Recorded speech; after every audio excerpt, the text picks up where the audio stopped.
በስመ አብ ወወልድ ወመንፈስ ቅዱስ አሐዱ አምላክ አሜን። አንድ አምላክ በሚሆን በአብ በወልድ በመንፈስ ቅዱስ ስም ታኅሳስ 10 በዚህች ቀን የአንጾኪያ ሀገር ሊቀ ጳጳሳት የነበረ የቅዱስ አባ ሳዊሮስን ሥጋ ከእስክንድርያ ውጭ ወደሆነች ደብረ ዝጋግ ገዳም አመጡ። እንዲህም ሆነ፣ ይህ ቅዱስ አባት በሀገረ ስሃ አምላክን በሚወድ ክርስቲያን ባይለ ጸጋ ስሙ ዱራታውስ በሚባል ሰው ዘንድ ባረፈ ጊዜ እርሱም ከምዕመናን ሰዎች ጋር በመርከብ አሳፍሮ ላከው። በጥልቅ ባህር ላይ እንጂ በአነስተኛ ሸለቆ እንዳይሄዱም ከዚያም በወደቡ እንዲወጡ አዘዛቸው። ወደ ደቡባዊ ባህረ ቅርጣስ በደረሱ ጊዜም የቅዱሱም ሥጋ ከሳቸው ጋር ሳለ ወደ ምዕራብ አቅጣጫ ጥቂት እንደተጓዙ መርከቡን የሚሸከሙ ውሃ አላገኙም። መርከቡንም እየጎተቱ ታላቅ ድካምንም ደከሙ። መርከባቸውንም ወደ ኋላ ይመልሱ ዘንድ አሰቡ፣ ግን አልተቻላቸውም። ፈጽሞም አዘኑ፣ ደነገጡም፣ ዕውቀታቸውም ተሰወራቸው። ሰውን የሚወድ እግዚአብሔር የእስራኤልን ልጆች ከጠላቶቻቸው ፊት ሰውሮ በኤርትራ ባህርም ውስጥ መንገድ ገልጦ ያሳለፋቸው እርሱ የቅዱስ ሳዊሮስን ሥጋ መለካውያን ከሆኑ ከካህዲያን ሰዎች ሰወረ። እነርሱ በሕይወቱ ሳለ ይጠሉት ነበርና እንዲሁ ከሞተ በኋላ ቃሉ እንደ ሰይፍ የሚቆራርጣቸው ሆነ። ከዚህም በኋላ እግዚአብሔር ከተአምራቱ ገለጠ። ያችን መርከብም ወደሚወጡበት ወደብ እስከምትደርስ በጥቂት ውሃ ላይ 7 ምዕራፍ ያህል እንድትጓዝ አደረጋት። ገዳም ከዚያም ተሸክመው ወደ ደብረ ዝጋግ ገዳም አድርሰው የባይለ ጸጋ ዱራታውስ በሰራለት ቦታ ውስጥ አኖሩት። በግብፅ ሀገርም ታላቅ ደስታ ሆነ። ይልቁንም በእስክንድር ከተማ እግዚአብሔርም ታላላቅ የሆኑ ድንቆይ ተአምራቶችን ገለጠ። በሕይወቱ ሳለ ከጥርሶቹ የወደቀች አንዲት ነበረች። የደብረ ዝጋግ ገዳም አንድ መነኩሴ አንስቶ በሐር ጨርቅ ጠቅልሎ አኖራት። እርሷም ለታመሙ ሕዝቦች የምትፈውስ ሆነች። እነርሱም ወደ እስክንድርያ ሀገር ያመጧትና በበሽተኞች ላይ ያኖሯታል። እነርሱም ይድናሉ። እግዚአብሔርም ቅዱስ ሳዊሮስን በሕይወቱ ካለበት ጊዜ ይልቅ ከሞተ በኋላ እጅግ ከፍ ከፍ አደረገው። ለእግዚአብሔርም ምስጋና ይሁን። እኛንም በቅዱሳን በዚህ አባት ጸሎት ይማረን። በረከቱም በአገራችን በኢትዮጵያ ለዘላለሙ አድሮ ይኑር፣ አሜን። ሰላም ለብጻተ ሥጋከ በዕለት ዛቲ ውስተ ደብረ ዝጋግ ተሃሉ እስማንጽኡ ከላቲ እልዋነ ሳዊሮ በሰይፈ ሃይማኖት ነሳቲ ወንተ ውድቀት በሕይወትከ ማስናኒከ አቲ ፈውሰ ሕሙማን ኮነት እስከ ዮም ይእቲ። በዚችም ቀን ቅዱስ አባት የእስክንድርያ ሀገር ሊቀ ጳጳሳት ታውፋኒዎስ አረፈ። እርሱም ለአባቶች ሊቃነ ጳጳሳት 60ኛ ነው። በማርቆስ ወንጌል መንበርም 9 ዓመት ከ7 ወር ከኖረ በኋላ በካህዲያን እጅ አረፈ። ለእግዚአብሔርም ምስጋና ይሁን። እኛንም በጸሎት ይማረን ለዘላለሙ አሜን። ሰላም ለታውፋኒዎስ በሕቁ እምልቆ ጳጳሳት ሁልቆ ዘምስለ ሳዊሮስ አብ ወኒቆስ ልጹቁ ያንቃሃኒ እምነዋሜ ወያንሳኒ በጽርቁ እስመ መዋዕሌ ኩሎሙ ባኬ ታልቁ። በዚህችም ዕለት የከበረ አባት ጻድቅ ኤጲስቆጶስ ስሙ ትርጓሜ የሕዝብ አሸናፊ የሆነ አባ ኒቆላዎስ አረፈም። ይህም ጻድቅ ሰው ሜራ ከሚባል አገር ነው። የአባቱ ስም ኤጲፋኒዎስ የእናቱ ስም ዮና ነው። እሊህም በሀገረ ሜራ እጅግ ባለጸጎች ናቸው። እግዚአብሔርንም የሚፈሩትና የሚያመልኩት ናቸው። ግን ልጅ አልነበራቸውም። ሀብታቸውን የሚወርስ የተባረከ ልጅንም ሰጥቷቸው በእርሱ ደስ ይላቸው ዘንድ እያዘኑ ወደ እግዚአብሔር ሲጸልዩና ሲማልዱ ኖሩ። የመውለጃቸውን ጊዜ እስኪያልፍ ኑረው የመውለጃቸው ጊዜ እንዳለፈ ባወቁ ጊዜ ስለ ልጅ መለመንን ተዉ። ስራው ልዩ ልዩ ድንቅ የሆነ እግዚአብሔር በበረከትና በቅድስና ፍጹም ያደረገውን ይህን ቅዱስ ልጅ ኒቆላዎስንም ሰጣቸው። በእርሱም ዘንድ የጽድቅን ሥራ ገለጠ። እርሱም በተወለደ ጊዜ ተነስቶ በሰዎች መካከል 2 ሰዓት ያህል ቆመ። በዚህም ለጽድቅ ሥራ የሚነሳ መሆኑን ያመለክታል። የእናቱንም ጡት በሚጠባ ጊዜ ከቀኝ ጡቷ በቀር አይጠባም። በዚህም በሕይወቱ ዘመን ሁሉ ከመንፈሳዊ ሕይወት ምንጭ በቀር እንደማይጠጣ ይገልጣል። ይኸውም የእግዚአብሔር መንፈሳዊ ትምህርት ነው። በሕፃንነቱም የሐዋርያትን ሥራ ፈጸመ። በረቡዕና በዓርብ ቀንም ያለ 9 ሰዓት የእናቱን ጡት አይጠባምና። ታናሽ ብላቴናም በሆነ ጊዜ ወላጆቹ ለመምህር ሰጡት። በጥቂት ቀኖችም የቤተ ክርስቲያንን ትምህርት ተምሮ ዲቁና ተሾመ። መንፈሳዊ ሥራንም በየቀኑ የሚጨምር ሆነ። የአባቱ የወንድም ልጅ አበምኔት በሆነበት በአንድ ገዳም መነኮሰ። ከሰው ማንም እንደርሱ ሊሰራው የማይቻለውን ጽኑ ገድልንም ተጋደለ። ከዚህም በኋላ ዕድሜው 19 ዓመት ሲሆነው ቅስናን ተሾመ። እግዚአብሔርም ታላቅ ጸጋን ድንቆይ ተአምራትንም በማድረግና በሽተኞችን የመፈወስ ሀብትን ሰጠው። በሕይወቱ ሳለ ከሞተም በኋላ በየጊዜው በመጨመራቸው ተአምራቱ ግን ቁጥር የላቸውም። በሕይወቱ ሳለ ከሠራው ትሩፋት ጥቂት እንናገራለን። ይህም እንዲህ ነው። አንድ ባለጸጋ በሀገሩ ነበረ። ከጥቂት ጊዜም በኋላ የዕለት ራት እስከሚያጠላ ድረስ እጅግ ድሃ ሆነ። 4 ሴቶች ልጆችም ነበሩት። ስለ ድህነቱም የሚያገባለት አላገኘም። የአመንዝራ ቤትም ሰርቶ ልጆቹን በዚያ አኖሩ። እያመነዘሩም የዝሙት ዋጋ በማግኘት ይኖሩ ዘንድ ይህን የረከሰ ሐሳብ ሰይጣን አሳሰበው። እግዚአብሔርም ይህ ሰው ያሰበውን ለቅዱስ አባ ኒቆላዎስ ገለጠለት። በዚያንም ጊዜ ተነስቶ ከአባቱ ገንዘብ 100 የወርቅ ዲናር ይዞ ሌሊቱ ሳይነጋ ወደዚያ ሰው ቤት ሄዶ በበሩ ወደ ውስጥ አስገብቶ አኖረለት። ሰውየውም በነቃ ጊዜ ያን ወርቅ አገኘ። እጅግም ደስ አለው። ታላቂቱንም ልጁን አጋባት። እንዲሁም 2ኛ ጊዜ 3ኛ ጊዜ 100 የወርቅ ዲናር እንዲሁ አኖረለትና ሁሉንም ልጆቹን አጋባቸው። በፍጻሜው ይህን ገንዘብ የሚጥልለት ማን እንደሆነ ያውቅ ዘንድም ነቅቶ የሚጠብቀው ሆነ። ከዚህም በኋላ ሊያኖርለት ቅዱስ አባ ኒቆላዎስን አገኘው፣ ሰገደለትም። ከገንዘብ ችግርና በኃጢአትም በመውደቅ አድነሃኛልና ዋጋህ በመንግሥተ ሰማያት ፍጹም ነው አለው።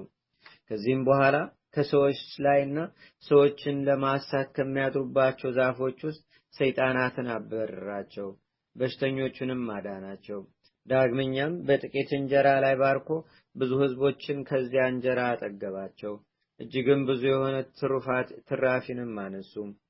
ኤጲስቆጶስነትንም ከመሾሙ በፊት ታላቅ ዙፋንና የከበረ የክህነት ልብስ በእርሱ ዘንድ ተቀምጦ ብርሃንን የለበሰ ሰውም ይህን የክህነት ልብስ ልበስ፣ በዙፋኑም ላይ ተቀመጥ የሚለውን ራእይ አየ። ሁለተኛም በሌሊት ቀን ለክብር ባለቤት እናቱ የሆነች እመቤታችን ቅድስት ድንግል ማርያም የክህነት ልብስን ስትሰጠው ክብር ይግባውና ጌታችን ኢየሱስ ክርስቶስ ወንጌልን ሲሰጠው አየ። ሜራ ኤጲስቆጶስም ባረፈ ጊዜ ለሮሚ ሀገር ሊቀ ጳጳሳት መልአክ በራእይ ተገልጾ ስለ አባ ኒቆላስ ነገረው። ስሙንና የመልኩን አምሳያም አስረዳው። በነጋም ጊዜ ያየውን ለኤጲስቆጶሳቱ ነገራቸው። እነርሱም በሰሙ ጊዜ ራእዩ እውነት እንደሆነ ሁሉም አመኑ። ቅዱስ ኒቆላዎስንም ወስደው በሀገረ ሜራ ላይ ኤጲስቆጶስነት ሾሙት። ዲዮቅልጥያኖስም ሲነግስ ክዶ ጣዖታትን ባመለከ ጊዜ ሰዎችን ሁሉ ጣዖታትን እንዲያመልኩ አዘዛቸው። ይህ አባ ኒቆላዎስ ግን ሕዝቡን የሚያስተምራቸውና በቀናች ሃይማኖት የሚያጸናቸው ሆነ። የቅዱስ አባ ኒቆላዎስንም ዜና በሰማ ጊዜ ዲዮቅልጥያኖስ ይዞ ለብዙ ዓመታት ታላቅ ስቃይን አሰቃየው። ክብር ይግባውና ጌታችንና አምላካችን መድኃኒታችን ኢየሱስ ክርስቶስ በትዕግስት አጸናው። ያለ ጉዳትም በጤና አጸናው። ያለ ጉዳትም በጤና አስነሳው። ዲዮቅልጥያኖስም ከማሰቃየቱ የተነሳ በሰለቸ ጊዜ ከወህኒ ቤት ጨመረው። እግዚአብሔርም ዲዮቅልጥያኖስን አጥፍቶ ጻድቅ ቆስጠንጢኖስን እስካነገሰው ድረስ በዚያ ኖረ። ከዚህም በኋላ ክርስቶስን በማመን የታሰሩትንም ሁሉንም አወጣቸው። ከእርሳቸውም ጋር ቅዱስ ኒቆላዎስ ወጥቶ ወደ መንበረ ጵጵስናው ተመለሰ። ሕዝቡንም ሁሉ የቀናች ሃይማኖትን እያስተማራቸው ኖረ። ሃይማኖታቸው የቀና የ318 ኤጲስቆጶሳት የአንድነት ስብሰባን በሆነ ጊዜ ይህ አባት ከእርሳቸው አንዱ ነው። ከእርሳቸውም ጋር ሆኖ አርዮስን አሳደደው፣ የቤተ ክርስቲያንንም ሥራ አሰራ። ከዚህም በኋላ ያማረ ተጋድሎውን በፈጸመ ጊዜ እግዚአብሔርንም አገልግሎ በመንበረ ጵጵስናው ከ40 ዓመት የሚበዛ ከኖረ በኋላ በሰላም አረፈ። እግዚአብሔርም ምስጋና ይሁን። እኛንም በዚህ አባት ጸሎት ይማረን፣ በረከቱም ትደርብን ለዘላለሙ አሜን። ሰላም ለኒቆላዎስ ዘውዱስ ዝክሩ በውስተ ሜራ ሀገሩ ተደሙ ህዝቡ አዝማዲሁ አንከሩ በዕለተ ተወልደ ሶበኪያሁ ነጸሩ መጠነ ክሌቱ ሰዓት ቀዊሞ በእግሩ። በዚህችም ቀን ቅዱሳን ተላሰስና አልዓዛር በሰማዕትነት አረፉ። ይህም ተላሰስ ከነነዌ አውራጃ ከባቢሎን ሰዎች ወገን ነው። የፋርስ ንጉሥ ሳቦርም ይዞት ለእሳት ስገድ ለአማልክትም ሰዋ አለው።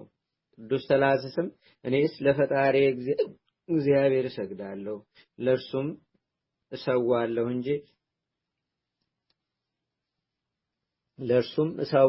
እንጂ ለጣዖት አልሰዋም አለው።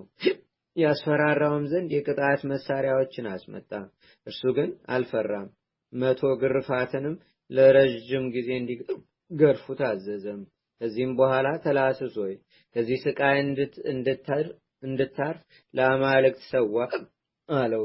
እርሱም ፈጣሪ ስለሚጠብቀኝ ለእኔ ስቃይስ አልታወቀኝም አለው። በዚያንም ጊዜ 200 ጊዜ ገረፉት። ውስጥ አይንት በዓይኖቹም ውስጥ የብረት ችንካሮችን ተከሉ። መናገርም እስከሚሳነው በነሐስ መክደኛ ሸፍነው ደበደቡት። ራሱንም በሰይፍ ቆረጡ። ከዚህም በኋላ አልዓዛርን አቀረቡት። ንጉሥ ሳቦርም ለአማልክት ሰዋ አለው። ለረከሱ አማልክቶቹም መሰዋትን እምቢ ባለው ጊዜ ወዲያውኑ ወደ እሳት ወረው። ያማረ ምስክርነቱንም ፈጸመ። ለእግዚአብሔርም ምስጋና ይሁን። እኛንም በሰማዕታት ጸሎት ይማረን፣ በረከታቸውም በአገራችን በኢትዮጵያ በሕዝበ ክርስቲያኑ ሁሉ ላይ ለዘላለሙ አድሮ ይኑር አሜን። ሰላም ለክሙ ተላስስ ቅሱፍ ወአልዓዛር አዲ በውሳጤ ነድ ግዱፍ አድኑኒ ሊጥ መስገርተ ልሳኑ አፍ ከመያምስጥ ወይጠል መስገርት ገሪፍ ወከመይድህን ምጽልፍር ተአፍ። በዚህችም ዕለት ከቁስጥንጥንያ ሀገር ለከበሩ ሰዎች ልጅ የሆነች የቅድስት ሱርስት አረፈች። ይህችም ቅድስት ለአንድ ለከበረ ሰው ልጅ ታጨች። ይህንንም በሰማች ጊዜ አባቷን እንዲህ አለችው፣ አስቀድሜ ወደ ቤተ መቅደስ ሄጄ እሰግድ ዘንድ ፍቀድልኝ። በምመለስበት ጊዜ እግዚአብሔር እንደፈቀደ ይሁን። አባቷም አስቀድመሽ ወደ ባልሽ ግቢ፣ ሰርግሽም ከተፈጸመ በኋላ ከእርሱ ጋር ወደ ወደድሽው ሄደሽ ስዕለትሽን ትፈጽሚያለሽ አላት። እርሷም በድንግልና ሳለሁ ወደዚያች የከበረች ቦታ ሄጄ ልጸልይ ለእግዚአብሔርም ቃል ገብቻለሁ። ቃሌን በዋሽ በእኔ ላይ እግዚአብሔር ይቆጣል አለችው። ከዚህም በኋላ አባቷ ከሚያገለግሏት ወንዶችና ሴቶች አሽከሮች ጋር አሰናበታት። ለምጽዋትም የምትሰጠው ሰዓት 3 ሰዓት ነው። 3ቱንም ሰዓት 100 ያህል የወርቅ ዲናር ይሰጣት። ወደዚያም 300 ያህል የወርቅ ዲናርም ሰጣት። ወደዚያም በደረሰች ጊዜ በከበሩ ቦታዎች ሁሉ ዞረች። ወደ ግብፃውያንም ገና በደረሰች ጊዜ አንድ አረጋዊ መነኮስ ማቅ ለብሶ አገኘች። የልቧንም ሁሉ ሐሳቧን ነገረችው። እርሱም የእግዚአብሔር ፈቃድ ይሁን አላት። ከዚህም በኋላ ወደ ሀገራቸው ተመልሰው ሊሄዱ በተዘጋጁ ጊዜ ወደ ስውር ቦታ ገብታ ለወላጆቿ እኔ ሰውነቴን ለእግዚአብሔር አቅርቤአለሁ አታገኙኝምና አትፈልጉኝ ብላ ደብዳቤ ጻፈች። ደብዳቤውንም በልብሷ አስራ ከዕቃዋ ውስጥ አኖረችው። ከእሳቸውም ጋር የምትሄድ መሰላቸው። ሰዎቿም ዕቃ ጭነው በቀደሟት ጊዜ ከእርሷ ጋር ያለውን አገልጋይ እኔ ወደ ጎልጎታ ገብቼ ልጸልይሻለሁ አለችው። እርሱም እነሆ ሰዎቻችን ቀድመውናል፣ ብቻሽን እንዴት ትሄጃለሽ አላት። እርሷም አንተ ምን አግዶ ብቻዬን ሄጄ እመለሳለሁ አለችው። ከዚህም በኋላ ሴት አገልጋዩን ይዛ ወደ ጎልጎታ ገባችና አገልጋዩን ከኔ ራቅ በይ አለቻት። በዚያንም ጊዜ ተሰወረቻት። ወደዚያ ሽማግሌ መነኮስም ደርሳ ከእግሩ በታች ሰገደችለት እና ለድሆችም እንዲያከፋፍለው ያንን 300 የወርቅ ዲናር ሰጠችው። ዳግመኛም ያመነኩሳት ዘንድ ለመነችው። እርሱም ራሷን ላይቶ የምንኩስና ልብስን አለበሳት፣ ይኸውም የማቅ ነው። በላዋም ጸለየላት። እግዚአብሔርም ወደ መራት ትሄድ ዘንድ ፈቀደላት። እርሷም ሄዳ ወደ አንዲት ዋሻ ውስጥ ገባች። እርሷ የ12 ዓመት ብላቴና ስትሆን የሰው ፊት ሳታይ በዚያች ዋሻ ውስጥ 27 ዓመታት ኖረች። ቃህራ ከሚባል ሀገርም በገደል ስራ የሚኖር ሲላስ የሚባል መነኮስ ነበረ። ለእርሱም መጻተኛ ገዳማዊ በቀልሞን ዋሻም ውስጥ የሚኖር ወዳጅ አለው። በየጊዜውም ጥቂት ምግብ በመያዝ በመጎብኘት ከእርሱ በረከትን ይቀበላል። ፋሲካን በደረሰ ጊዜ ጥቂት እንጀራ ይዞ እንደ ልማዱ የፈለገውን ግን አላገኘውም። በመፈለግም ደከመው። ተራራዎችንና ኮረብታዎችንም ዞረ። ከዚህ በኋላ የሰው እርግጫ ዱካ አግኝቶ ተከተለው። ታናሽ መግቢያም አገኘውና የእግዚአብሔር ቅዱስ ሆይ ባርከኝ አለ። የሚመልስለትን ባጣ ጊዜ ወደ ውስጥ ገባ። በስጉር የተቀመጠ መነኩሴም አገኘና ሰገደ። ለሌላውም ሰገደ። እንዲጸልይለትም ለመነ።